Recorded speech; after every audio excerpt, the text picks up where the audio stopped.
What exactly happened between Daniel Naroditsky and Vladimir Kramnik? Why did Kramnik accuse Daniel Naroditsky of cheating, and why was Daniel hurt so badly from that? Now, before we start this video, we just want to say rest in peace to Daniel Naroditsky, one of the greatest chess players overall and one of the greatest content creators when it comes to chess. We remember back in COVID times watching his speedruns and developing a love for the game of chess, just like many other chess fans.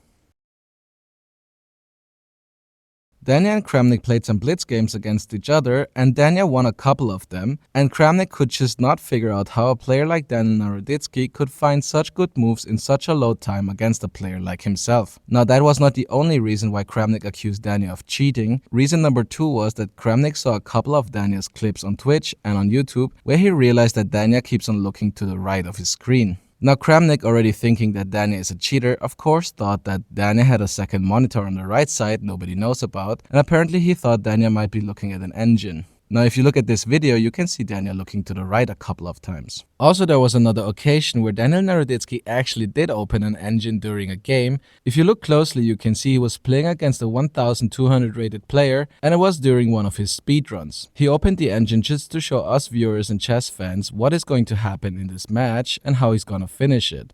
Yeah, this is interesting actually. The engine, wow, this is really cool. So we'll have some interesting analysis to do after the game.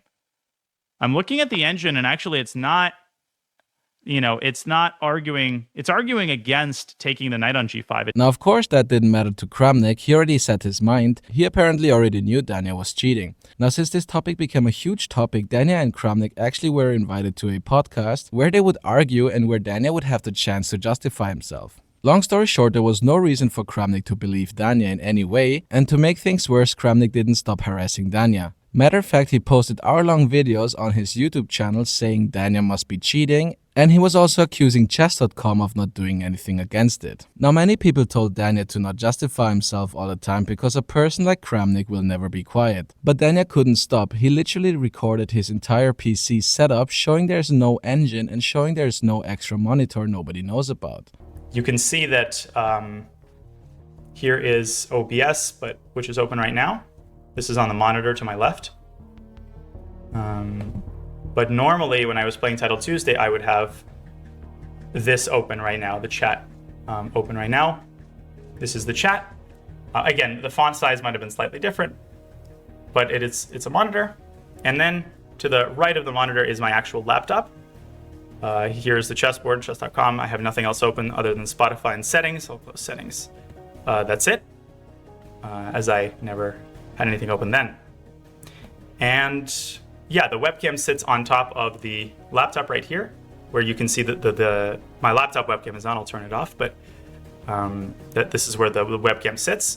Behind me is just a wall. Also, to prove he's not cheating, he started streaming with a setup including 4 cameras to show his POV from 4 different angles. Now, we all know what happened after all this mess that just never ended. Daniel Naroditsky, who used to be a commentator often seen in various chess tournaments, was seen less and less. And to make things worse, Kramnik actually used to be a person Daniel Naroditsky looked up to and deeply respected. Rest in peace, Daniel Naroditsky.